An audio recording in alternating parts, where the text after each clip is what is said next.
Good morning बच्चों। तो आज हम अभाज्य संख्या पढ़ लिए, उसके आगे पढ़ेंगे अभाज्य गुणनखंड। क्या पढ़ेंगे? अभाज्य गुणनखंड, चाहे इसी को बोलते हैं अभाज्य गुणनखंडन। अभाज्य गुणनखंडन, ठीक ना। अभाज्य गुणनखंड चाहे अभाज्य गुणनखंडन। तो देखो क्वेश्चन क्या रहेगा, कहेगा 140 का अभाज्य गुणनखंड ज्ञात करें। तो हम बताए थे कि अभाज्य गुणनखंड कल हम बता दिए कि कौन कौन होता है, कैसे स्टार्ट होता है। 2, 3, 5, 7, 11, 13 और यानी कहने का मतलब है कि अभाज्य गुणनखंड में पहले 2 से चेक करेंगे, उसके बाद 3 से, 5 से, 7 से। तो आराम से जैसे लघुत्तम बनाते थे वैसे लिखेंगे। तो 2 से पहले करेंगे, 2 से कटेगा ना क्योंकि अंतिम में 0 है। 70 बार में फिर 2 से कटेंगे, 35 बार में। अब देखो 2 से नहीं कटेगा, अब कैसे कटेगा ये? 3 से भी नहीं कटेगा, 5 3 8, तो 5 से कटेगा, 5 7 35। तो दिक्कत, तो इसको देखो कितना आंसर होगा।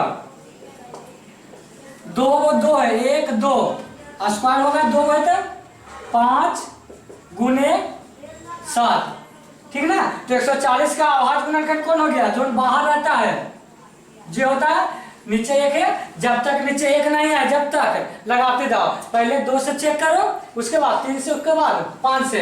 आगे का क्वेश्चन देखो, कहेगा 200 का अभाज्य गुणनखंड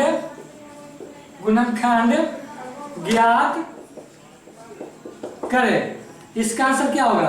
तो 200 लिख लो, 2 से काटेगा तो आधिया होगा, ठीक ना। उसके बाद 50, उसके बाद 25, उसके बाद 5 5 1, ये हुआ कि नहीं?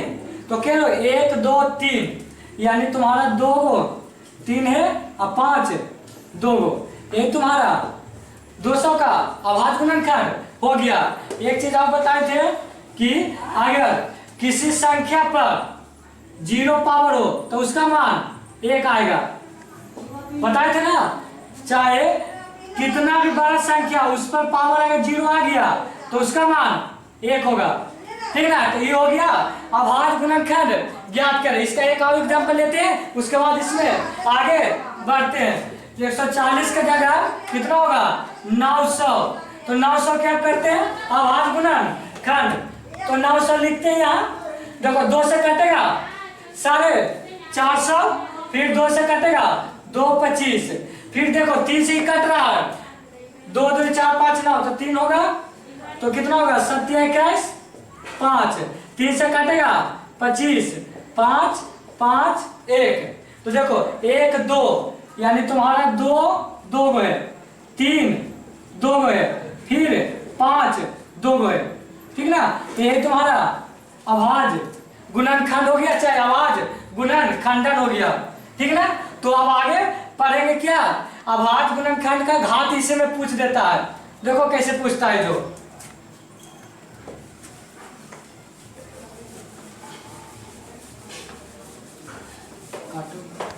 देखो तो अगला क्वेश्चन देखो कैसा है। यदि 900 बराबर 2 के पावर 2 5 गुने 7 हो तो 5 का घातांक क्या होगा? तुम्हारा ऑप्शन पहला है 2, option B 1, option C 3, option D 4। Question को ध्यान से, यदि 900 बराबर 2 के पावर 2 5 के पावर 2 7 के पावर 2 हो तो 5 का घातांक पूछना। तो घातांक देखो 900 का गुणनखंड है, जब भी घातांक निकालने की बारी आएगा तो गुणनखंड देखेंगे। तो किसका पूछा है? 5 का ना, तो 5 का पावर वाला आंसर हो जाएगा, 5 के पावर वाला। तो 5 का पावर कितना है? 2, तो आंसर कितना हो जाएगा 2 तुम्हारा। देखो उसके बाद दूसरा क्वेश्चन, यदि 140 बराबर 2 पर पावर 2 5 गुने 7 हो तो 5 का घातांक क्या होगा। ऑप्शन है 2 1 3 ऑप्शन 4।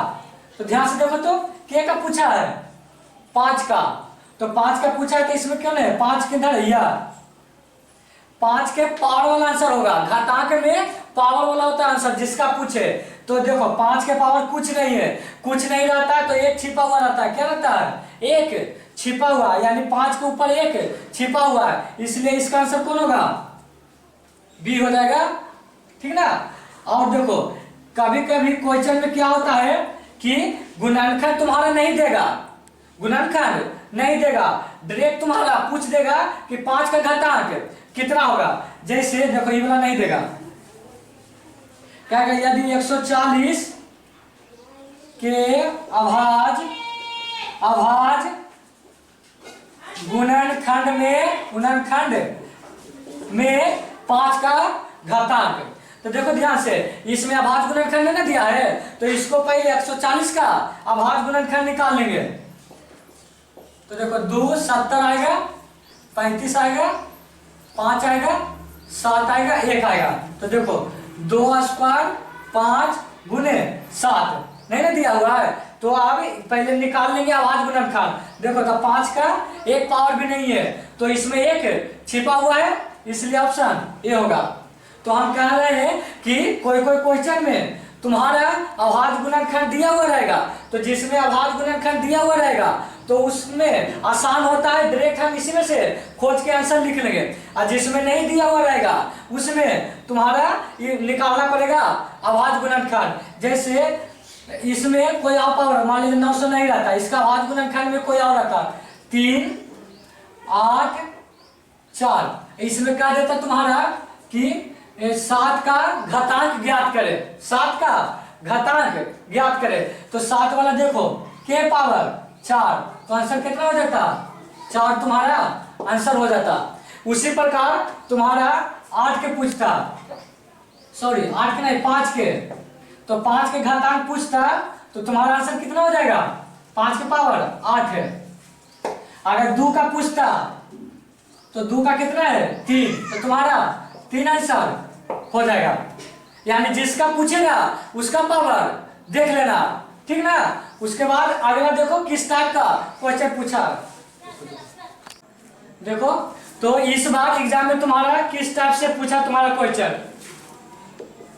दिया है 156 यदि 156 बराबर 2x गुने 3y गुने 13z हो तो x plus y plus z बराबर क्या होगा। ठीक ना। 156 बराबर 2x 2 के पावर x 3 के पावर y 13 के पावर z। तो इसको ऑप्शन पहला में दिया तुम्हारा, ऑप्शन पहला में 4, ऑप्शन बी में तुम्हारा 5 दिया है, ऑप्शन सी में तुम्हारा 3, ऑप्शन डी में तुम्हारा 6। तो देखो ध्यान से x plus y plus z का तुम्हारा मान चाहिए, यानी x का मालूम होना चाहिए y का और z का। तो कैसे मालूम होगा 156 के अभाज्य गुणनखंड निकालते हैं पहले।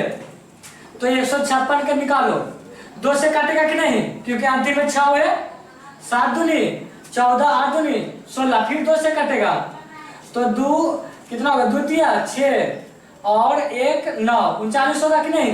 अब देखो इस किससे काटेगा 3 से काटेगा, 9 3 12 तो 13 तिया 39 फिर 13, यानी तुम्हारा 156 को 2 के पावर 2 3 के पावर 1 और 13। ठीक ना।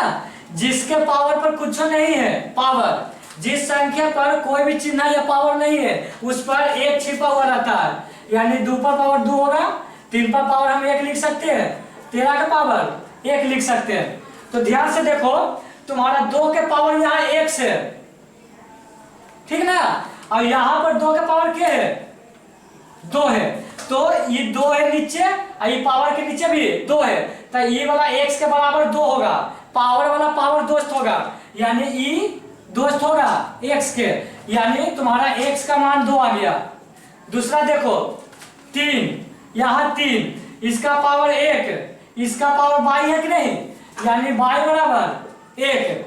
z देखो, z और इस पर z क्या है 1, ठीक ना, तीनों का निकल गया कि नहीं मान तुम्हारा, x बराबर 2, y बराबर 1, z बराबर 1। अब तुम्हारा मान निकल जाएगा यहाँ से, देखो x बराबर 1 रुपया, सॉरी x बराबर 2, 2 प्लस 1, y बराबर, z बराबर भी 1, 2 1 3 3 1, 4 आंसर तुम्हारा हो जाएगा। तो इसमें कौन होगा, पहला ऑप्शन सही हो जाएगा, कोई दिक्कत। उसके बाद अगला देखो, पूछा तुम्हारा ग्रस वाला में इसी टाइप का पूछा है आराम से।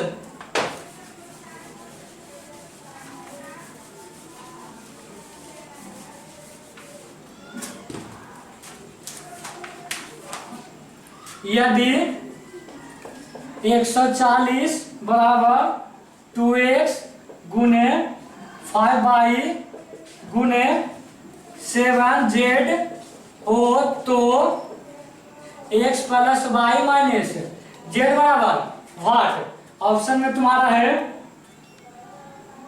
2, ऑप्शन बी में तुम्हारा 4, ऑप्शन सी में 3, ऑप्शन डी में 1, ठीक ना।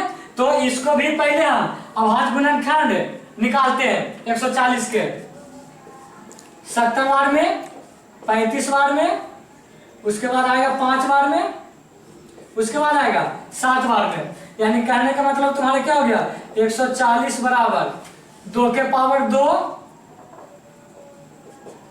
5 है तुम्हारा एगो, 7 भी एगो, ठीक ना। तो इसको हम पावर 5 के ऊपर 1 लिख सकते हैं, काहे कि कुछ इसका पावर कुछ नहीं है तो 1 ले सकते हैं, इसका पावर कुछ नहीं तो 1 ले सकते हैं। अब मैच करो, 2 के पावर x, 2 के पावर 2, यानी ये 2 बराबर है ये x के, यानी x बराबर तुम्हारा 2 हो गया। y देखो 5 पे पावर है, यहाँ देखो 5 पे पावर कौन सी है 1 होगा। z बराबर देखो, z बराबर 7 पर पावर, 7 पर पावर 1, तीनों मान आ गया कि नहीं। उसके बाद अब इस पर बैठा देंगे, ठीक ना, z पर मान बैठाएंगे। चलो x बराबर तुम्हारा क्या है 2, y बराबर 1 और माइनस के चिन्ह है, अभी देख लो माइनस के चिन्ह, z बराबर 1, तो 2 और 1 कितना हुआ 3, 3 में से 1 गया तो 2 बचेगा। तो तुम्हारा आंसर कौन होगा ए, इसमें भी ए होगा। तो यही टाइप का तुम्हारा इस बार पूछा 2024 में, ठीक ना। और आगे कल की वीडियो में तुम्हारा परिमेय संख्या और अपरिमेय संख्या होगा, उसके बाद तुम्हारा बहुत ही इंपॉर्टेंट है, आज एक वीडियो और आएगा तुम्हारा 12 या 1 बजे, क्योंकि आज सैटरडे बीच का टॉपिक होगा जिसमें समांतर श्रेणी होगा, इसलिए 12 बजे वाला भी वीडियो ध्यान से देख लेना। फर्स्ट क्लास मिस मत करना, बाकी वीडियो नेक्स्ट क्लास में।